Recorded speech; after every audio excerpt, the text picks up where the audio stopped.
Welcome to NXT The Game, Season 1, Episode 43. Let's get straight into the action. Alright, before the show starts to roll, the scene opens up with a Click standing backstage. Shawn X like Wallman, come on, Scott, who's earned your spot? Almost, Pac, almost. The contracts are being drawn up. It's a bit tough sometimes, you know, when things don't translate as they should. Forget about Scott's guy, says Kevin Nash. Baron Corbin's going to tear McIntyre and Cruz apart. In your dreams, says Scott Hall. Have you seen the body on McIntyre? With the pedigree? The kid's one hell of a wrestler. The four continue to talk as the scene fades and the show begins. Who is Scott Hall's guy? Welcome to NXT, says Renee Young. Tonight we have a NXT television title match when Zach Ryder will take on Chad Gable. Also, we will have a rematch from last week when Benzo and Big Cass take on the Gentleman's Club. Tom Phillips. The Young Bucks and Gentleman's Club absolutely gave it to them last week. That 4-2 beatdown really left Enzo and Cass down and out. And in the main event, says Renee Young, we'll have Apollo Crews and Samoa Joe stepping up to the plate to take on Revolutions and our NXT champion James Storm and Solomon Crow. Corey Graves. This should be a stacked to the brim card, Renee. Renee Young, it sure is. And to start us off, we have Zayn and Kendrick for the first time ever. In some good action and average heat, Sami Zayn and Brian Kendrick. Sami Zayn defeated Brian Kendrick in 11 minutes with a running big boot. They didn't appear to click, but Sami Zayn and Brian Kendrick had a decent match. Only at 45. I'm going to my ratings have a little bit low lately, but I've been going to places I don't normally go to and we're not as popular in. So that's fine. Just, you know, branding our brand outwards. I'll take lower ratings if it's giving me the percentage point upgrades. And this is our first show tonight on Spike T, everybody. On Spike TV. We have officially moved stations. We have a bigger reach. Finn Balor now, after the match, looked into the camera, his face all blacked out. Finn Balor. I've tried to keep him in. I've tried to keep him whole. The fans can be heard cheering. But at NXT TakeOver Respect, the demon will be unleashed. The scene ends with the people being confused, but having a hint that the war paint may come out. Finn Balor's demon character appears to be coming out soon. The camera now pans in the back as Baron Corbin and Drew McIntyre begin brawling out of nowhere. Apollo Crews happens. Wow, how lucky for us just to be walking by and see what's going on. Apollo tries to break it up, but they both take a step back and lay out Crews and then continue to fight. The boo comes out until Crews finally gets up and jumps over the two, and all three are brawling on the floor. Crews looks to be hurt, though. Referees and road agents run up and, well, he looks to be hurt. He's holding his damn ankle. Referees and road agents run up and down and try to break it up, and finally do after a few minutes. This match at Respect, this match at Respect, that's still without the fourth member, has just went to a respect to disrespect. So remember, we have Crews, Waltman's guy, McIntyre, H's guy, Corbin, Nash's guy, and we are not sure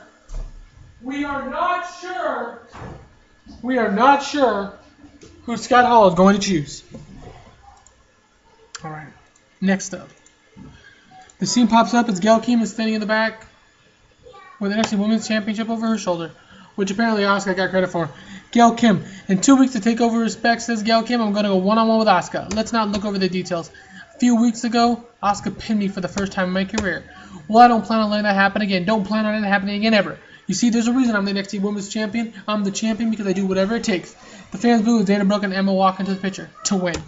The scene ends with the trio leaving. Looks like Gail Kim has backup. Alright, now, in the television title match, Zach Ryder defeated Chad Gable in 10 minutes with the Rough Rider. Zach Ryder just defended his title for the 8th time. Zach Ryder's held that title for quite some time, folks. Will he lose it sometime soon? I don't know. He's on one hell of a run, though.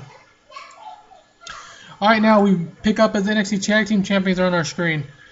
Man, Nick, my foot is tired as hell as of lately. The fans boo as Matt Jackson plays into the super kicks that they've been giving Enzo Amore and Colin Cassady. We're just 2 weeks away from ridding ourselves of scum problem. You see, we're from SoCal, from the West Coast, the best coast. You guys are from the slums. The fans boo. Your 15 minutes are over, Enzo and Cass.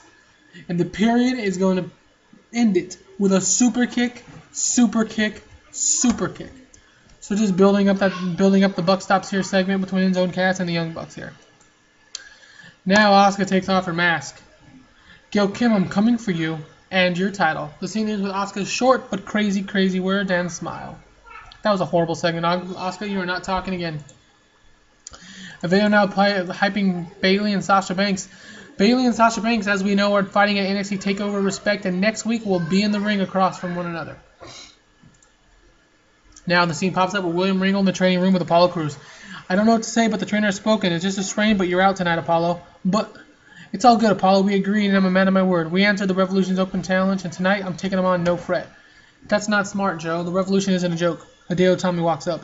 He won't be alone. I'll replace you, Apollo. The fans hear as Apollo Crews has been replaced by Hideo Itami, Joe's partner at NXT. Joe's partner tonight is his opponent at NXT TakeOver Respect. The scene ends with Foreman feeling confident what had just taken place. So Apollo Crews out tonight. Itami stepping in to help Joe take on the Revolution. Now, when a match some good action, but not which Heat, Enzo Amore and Colin Cassady defeated the Gentleman's Club in 10 minutes when Chuck Taylor was counted out while fighting Colin Cassady. The match also had a lot of interference. Nick distracted Colin Cassady, Mac distracted Enzo, and the Young Bucks attacked at Enzo and Cass. So the Young Bucks just continuing. Alright, now after the match, the Young Bucks and the Gentleman's Club for the second week in a row, we get a 4-on-2 attack on the Bucks. They're beating them down until all of a sudden Chad Gable and Jason come running down from the back and clear house by sending the Gentleman's Club and the Young Bucks flying out of ringside.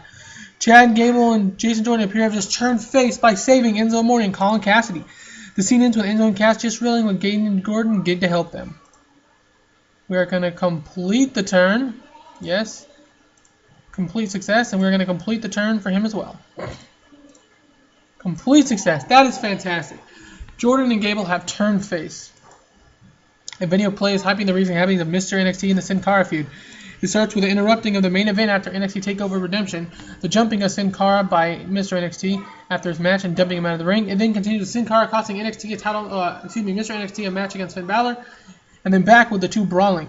And the graphics saying that in 2 weeks the two go one-on-one at NXT TakeOver Respect. The fans are eating it up. Now, when the match had good action and average heat, the Revolution defeated Hideo Itami and Samoa Joe in 11 minutes when James Storm defeated Hideo Itami by a fast count pinfall by referee Younger using underhand tactics. Alright, we're going to look at that then, I guess, James Storm. After the match, Hideo Itami and Samoa Joe are just staring at one another in the ring as the referee is cheating again, aka Drafe Younger, Revolution member, remember, has helped his friend Solomon Crowe and NXT champion James Storm escape with a victory. As NXT fades for the week, the question is this: how on earth is anyone going to upseed the NXT getting the title off NXT champion James Storm as long as referee Drake Younger has an ironclad contract that leaves him in the main events? The scene ends for the week with Joe helping Itami up, competitors in NXT TakeOver Respect, remember, both being pissed off, and the Revolution celebrating with Storm and the NXT Championship in hand. The Revolution was televised tonight, folks. They run NXT. Man, James Storm, we have to look at. We don't have enough interesting storylines. We lost popularity in 16 regions. I need to start getting back to my southeast region where we're really popular. I have 8 storylines that are all ranging between 49 and 54. This has been the case since I started. I cannot get any storylines hotter than that. I do not know why. Maybe it's just based on, my popularity, and that's basically where my target demo is. But this was our first show on Spike, and we lost tons of people. Either or, we will be going home for the next 2 weeks because we're going to try to boost these ratings up for Spike. See if they're happy with us or not. Fingers crossed. Anyways, this was NXT Season 1, Episode 43. We are just one more NXT event, then we're going to NXT TakeOver Respect. Thanks for watching, and another one will be out tomorrow, guys.